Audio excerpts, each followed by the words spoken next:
Impressões digitais da criação. Muitas teorias tentaram descrever quando e como nosso planeta foi formado.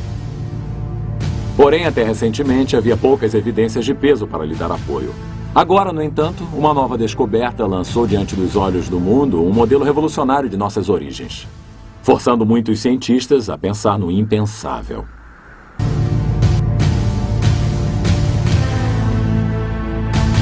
A evidência surpreendente e nova é encontrada nas profundezas da Terra, embaixo de camadas de rochas sedimentares em suas rochas primordiais, os granitos. Neles, pequenos pedacinhos de matéria radioativa são formados, o que os cientistas chamam de radiohalos. Eles deixaram vestígios reveladores, criando uma esfera descolorida ao redor deles. Os cientistas conseguem identificar precisamente que tipo de material ocasionou esses halos radioativos através da medição de seu tamanho. Um cientista americano, o Dr. Robert Gentry, examinou mais de 100 mil de tais fenômenos. O Dr. Gentry descobriu uma espécie de halo radioativo que não deveria existir. De fato, de acordo com todo o princípio básico da teoria evolutiva, não poderia estar lá. É impossível. Porém, após anos de experiências e de testes, agora não restam dúvidas. Eu identifiquei radiohalos de polônio nos granitos da base da Terra. Na América, Canadá, na Escandinávia, na Europa, na Rússia, no Japão e em Madagascar. Isso é extraordinário, porque esses isótopos de polônio possuem uma existência fugaz. Uma vez eu identifiquei a ocorrência de polônio-218 por alguns minutos, antes que se decompusesse em outro elemento. E apesar disso, esse elemento radioativo deixou marcado seu halo identificador no granito sólido, principalmente nessas amostras das White Mountains em New Hampshire e de Eiji, no Japão. No granito, os halos são encontrados nesse mineral escuro chamado mica. A mica precisa ser cortada bem fina ou retirada com uma fita adesiva, então colocada numa placa de vidro antes que os halos possam ser observados.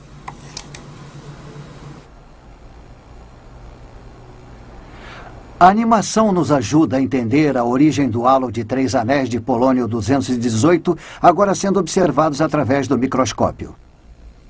Os 3 padrões em forma de raios que saem do minúsculo centro representam 3 partículas de núcleo de energia diferentes que sucessivamente saíram de 3 diferentes isótopos de polônio encaixados no minúsculo centro. O efeito cumulativo de milhões de tais partículas libera o mineral ao redor do centro, o que produz 3 esferas concêntricas e coloridas de tamanho microscópico. No mineral, o halo é sempre tridimensional.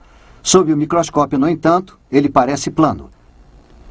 Pegando uma fatia fina do mineral através do centro, nós cortamos a parte superior e o fundo das esferas e podemos ver os halos com uma série de 3 anéis concêntricos sob o microscópio, conforme está ilustrado nessa sequência animada. De acordo com todas as teorias científicas atuais, os granitos, tais como esta amostra de Price Peak no Colorado, são originários de um estado derretido da matéria, resfriado, cristalizado e endurecido por milhões de anos. Porém, se assim fosse, a radioatividade produzida pelo polônio jamais poderia ter sido captada. Teria se decomposto muito antes que a rocha se solidificasse. Os grãos de polônio que criaram estes radiohalos estavam profundamente situados no granito. O elemento estava lá de alguma forma quando a rocha se formou, mas somente pode formar o radiohalo depois que a rocha já se solidificou. E se o polônio resiste apenas durante alguns segundos ou minutos, a implicação irá deixar estupefatos todos aqueles que estejam dispostos a ouvi-la. Os radiohalos de polônio indicam que as pedras da base da Terra, os granitos, se formaram quase que instantaneamente. De fato, há evidência de que os granitos teriam que ter se formado instantaneamente. Cientificamente, eles não podem ser explicados de outra forma. David Gentry, filho do Dr. Robert Gentry e parceiro no trabalho de seu pai acerca da criação. Podemos demonstrar o princípio dos radiohalos de polônio. Imaginem que esta pastilha de Alka-Seltzer seja uma partícula de polônio e este copo d'água seja um pedaço de granito liquefeito. Eu jogo a pastilha e ela começa a efervescer. Pensem nessas bolhas como a radiação liberada por aquele polônio engastado no granito. A efervescência irá desaparecer em cerca de 30 segundos e só teremos um copo d'água ligeiramente toldada. Bem, Só há uma maneira de podermos preservar tais bolhas conforme estão. Podemos colocar o copo d'água no congelador. A água, é claro, iria se solidificar após um tempo. Isso é algo similar ao que a teoria evolutiva sugere, que a rocha derretida lentamente se resfria para formar o granito. Mas como já devem ter imaginado, congelado este copo de Alka-Seltzer não adiantaria nada. As bolhas terão desaparecido muito antes da água se transformar em gelo. E isso seria o que teria acontecido à radiação de polônio se o granito tivesse se resfriado. Teria desaparecido muito antes que qualquer radiohalo pudesse ficar impresso na rocha sólida. Se eu lhes mostrar um copo d'água congelada com toda a efervescência da pastilha ainda intacta assim, saberão que algo aconteceu para congelar instantaneamente a água. Nesse caso, nós a congelamos instantaneamente dando uma pausa no videotape.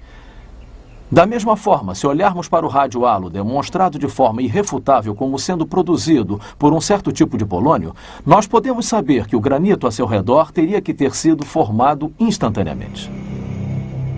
As implicações são incríveis. Se o Dr. Robert Gentry estiver correto, todas as hipóteses evolucionistas acerca da Terra ter sido formada ao longo de milhões ou bilhões de anos estão erradas. E o relato de Gênesis sobre a criação da Terra é corroborado. Mas estaria certo o Dr. Gentry? Seria ele um cientista solitário conduzindo sua pesquisa isoladamente? Se seus resultados experimentais fossem trazidos à baila, outros cientistas seriam capazes de refutá-los rapidamente? Para dizer a verdade, o Dr. Gentry conduziu grande parte de sua pesquisa sobre radiohalos no Laboratório Nacional Oak Ridge, no Tennessee. Seus resultados foram publicados por muitas das principais publicações científicas do mundo: Science, Nature, Geophysical Research Letters, Earth and Planetary Science Letters, Physical Review Letters, Annual Reviews of Nuclear Science.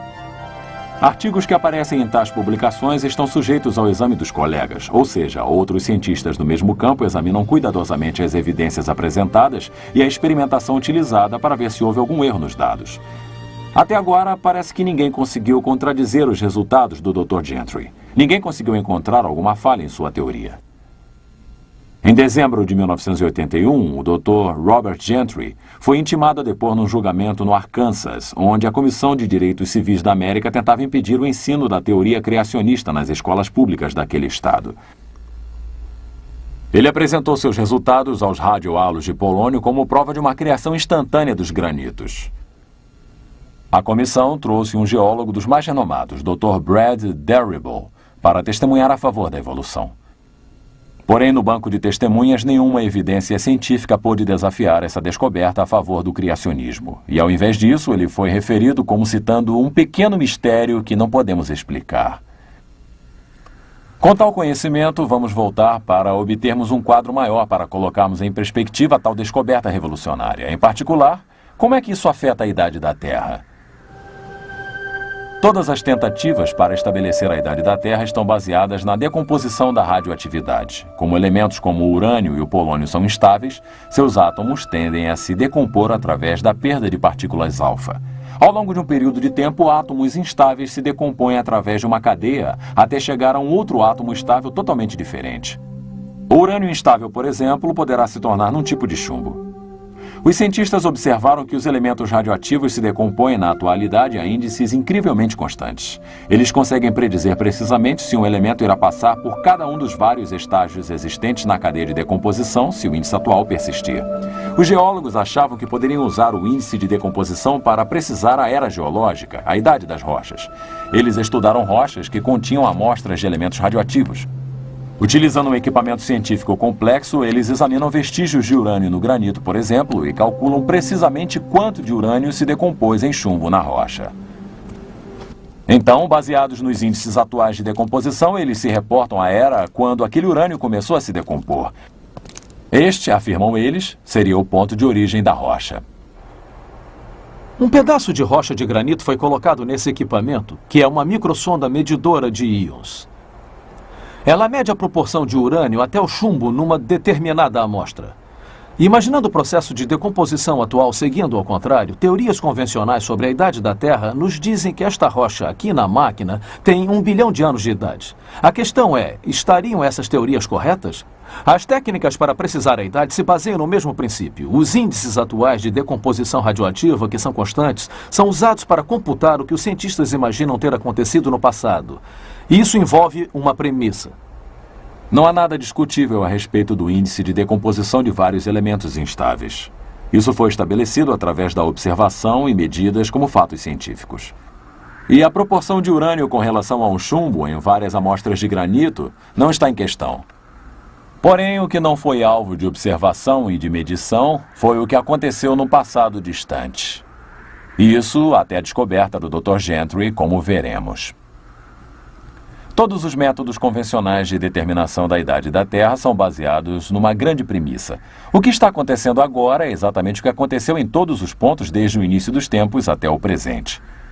Este é conhecido como sendo o princípio uniformitarista, que diz que a lei natural pode explicar tudo e que nenhum milagre feito por Deus jamais ocorreu. Outra ilustração pode nos ajudar a compreender como isso se relaciona à idade da Terra. Imaginem que esta torneira pingando represente o índice atual de urânio se decompondo em chumbo. E este balde parcialmente cheio com água represente o chumbo acumulando nas rochas de granitos que escavamos na crosta terrestre. Agora podemos medir precisamente quantas gotas caem por segundo. E podemos medir precisamente quanta água há dentro do balde. Dessa forma podemos calcular há quanto tempo a torneira vem pingando. Tudo isso está muito bem. Mas digamos que em algum momento tenha se tornado um filete constante. Mesmo que temporariamente. Então, mesmo que saibamos precisamente os índices de decomposição atuais e a proporção atual de urânio para o chumbo nos granitos com precisão, tais fatos não nos dizem nada a respeito da época em que a rocha foi formada, a não ser que a decomposição do urânio tenha sido constante. O que os radiohalos de polônio demonstram claramente é isto. Em determinado momento, o princípio uniformitarista foi rompido e algo muito diferente aconteceu no passado. Algo que questiona o índice constante de decomposição radioativa. Para vermos se foi assim, precisamos entender como os halos de polônio e de urânio foram descobertos, ou seja, como foram considerados separados e distintos dos halos formados pela decomposição do urânio. A maioria dos radiohalos exibem vários anéis concêntricos com dobras descoloridas e de uma forma um tanto diferente. Eles parecem um alvo de dardos. Cada anel representa uma espécie de elemento diferente na cadeia de decomposição do urânio. O par de urânios envia partículas alfa, que caminham a uma certa distância precisa, criando um halo inconfundível e identificável. Assim fazem os outros elementos no processo de decomposição, criando seus próprios anéis. Vocês podem ver as evidências do processo de decomposição do urânio nesses anéis. Mas o que fiquei surpreso ao descobrir foram halos que começavam com o polônio. Não havia evidências de qualquer urânio que os produzisse. Isso não deveria acontecer. O polônio só deveria existir na natureza como fazendo parte da cadeia de decomposição do urânio, até que os últimos eventos da cadeia ocorram e o tal elemento se transforme em chumbo. Por tudo o que sabemos até hoje, o polônio não pode existir à parte do processo de decomposição. No entanto, visto através do microscópio, algo muito diferente acontecera no passado. O polônio isolado. Algo não explicável, de acordo com as leis científicas atuais.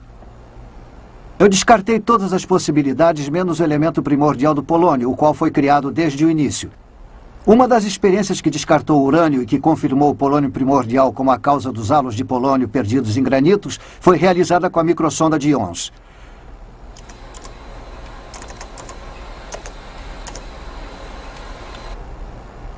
A microsonda utiliza um fino feixe de íons para analisar pequenas matérias microscópicas liberadas.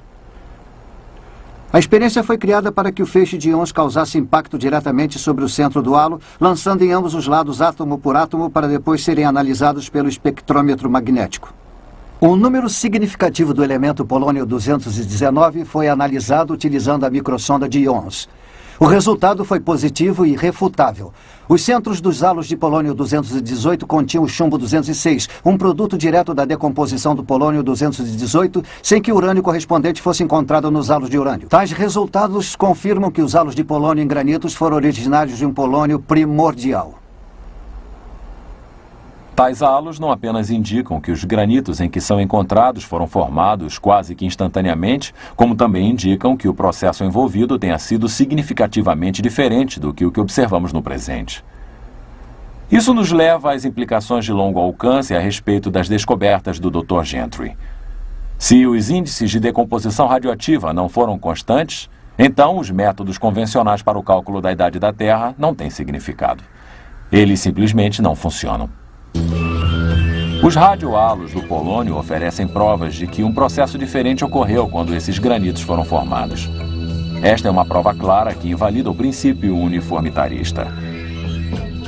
As leis naturais não conseguem explicar tudo. Por exemplo, os halos de polônio. E milagres de Deus ocorreram, tais como a criação instantânea de granitos.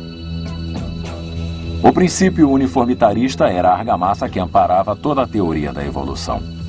A descoberta do Dr. Gentry dissolveu tal argamassa. As sólidas evidências dos radiohalos de polônio contradizem de maneira definitiva o princípio uniformitarista e colocam uma ameaça para toda a teoria evolucionista na qual os cientistas investiram com tanto empenho durante 1 século e meio. Resumindo, os radiohalos do polônio e o princípio uniformitarista não podem coexistir ambos no mesmo universo. Tem que ser um ou o outro. Então, qual foi a reação da comunidade científica a essas provas? A primeira reação de muitos cientistas que passaram suas vidas investindo na teoria da evolução foi a de tentar descartar a evidência dos radiohalos. Tipicamente, eles a encararam como um pequeno mistério que tem de dar lugar a todas as outras evidências a favor da evolução e a favor de um índice constante de decomposição de radioatividade. Dr. Bruce Horman, professor de Química na Universidade Luterana de Wisconsin. Qualquer cenário para a formação da Terra tem que explicar como os halos de polônio foram formados nos granitos. Se pensarmos que a Terra sofreu um resfriamento ao longo de milhões de anos, há uma contradição, não importa como a encaremos. Porém, pode ser facilmente explicada se pensarmos que a Terra foi criada por Deus da maneira descrita pela Bíblia. Robert Gentry vem publicando seus trabalhos há muitos anos na literatura científica e sobre vários assuntos. Seus resultados sobre os halos de polônio estão nos jornais científicos há 25 anos e não puderam ser refutados no julgamento do Arkansas. O que me surpreende é a má vontade da comunidade científica em trazer seu trabalho para o centro da discussão científica numa terra que se orgulha da liberdade de pesquisa e de expressão. Nós devemos ao Dr. Gentry a oportunidade de compartilhar seus resultados, suas descobertas e suas aplicações a respeito. Por que a comunidade científica não levou essas evidências ao centro da discussão? A essência da ciência é a de testar todas as teorias através de repetidas experiências. Foram assim que as leis básicas da física e da química foram descobertas. Foi assim que os resultados do Dr. Gentry foram obtidos. Se algo está errado, por que os evolucionistas não refutaram, publicando seus resultados nos jornais científicos, onde seus trabalhos foram publicados? Os evolucionistas teriam enchido as páginas das publicações científicas refutando as provas a favor do criacionismo se pudessem ter feito isso. Sua ausência expõe o que há muito tempo tem sido um grande segredo na ciência. Os evolucionistas cometeram um erro colossal criando a teoria de uma Terra que se desenvolveu sobre a premissa de que os granitos se formaram naturalmente, sem ter evidências científicas sólidas para apoiar tal premissa. Apesar dessa atitude de descaso, os geólogos teriam bons motivos para se preocuparem com a origem dos granitos, mesmo antes das evidências sobre os halos de polônio terem sido publicadas. Esta rocha é a riolite. Ela se formou quando o granito se derreteu na terra, forçou seu caminho para a superfície e lentamente se resfriou. Seus cristais são quase que microscópicos e de cor clara. Em contraste, o granito possui minerais escuros que contêm os halos de polônio e seus cristais são muito maiores. Os geólogos esperavam estar certos ao assumir que o granito se formou através do lento resfriamento nas profundezas da Terra, mas desde o início eles obtiveram evidências de que tal premissa estava errada. Esta riolite, formada através do lento resfriamento a uma profundidade de 555,3 metros, exibe apenas diminutos cristais. Não é um granito. Então os geólogos teriam que presumir que os granitos se formariam a uma profundidade bem maior.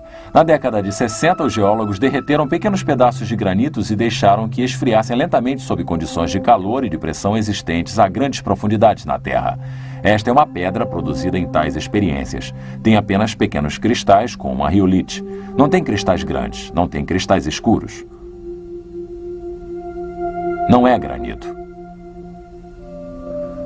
Os halos de polônio nos dizem que os granitos se formaram pela criação, não por processos naturais. Os granitos contêm a assinatura da criação. Riolites e pedras criadas em laboratório não têm. É tudo bastante simples. Uma assinatura indicadora de tal radioatividade surgindo do nada por alguns momentos, deixando sua marca no granito sólido, nos fala de uma criação instantânea como as bolhas congeladas no copo de Alka-Seltzer. Algo extraordinário aconteceu quando estas rochas se formaram. Algo que desafia todas as leis físicas que atualmente observamos. A evidência foi apreendida pelo granito. E no microscópio podemos ver o pequeno mistério da criação, halos de polônio. Eles são um mistério apenas para aqueles que estão determinados a permanecer com a teoria de uma Terra com bilhões de anos de idade. Para aqueles dispostos a aceitar o relato de Gênesis de uma criação recente e súbita, os halos são perfeitamente compreensíveis. Eles se encaixam no quadro bíblico encontrado nas próprias rochas criadas no início da semana da criação. No princípio, Senhor, lançastes os fundamentos da terra. Hebreus 1:10. Pois ele falou, e tudo se fez. Ele ordenou, e tudo passou a existir. Salmos 33:9. Os halos radioativos de polônio oferecem provas sólidas de que as rochas que são a base da Terra, os granitos, foram criados quase que instantaneamente. Para o Dr. Robert Gentry, aqueles anéis de coloração pálida são quase como se fossem as impressões digitais de Deus, a assinatura da criação.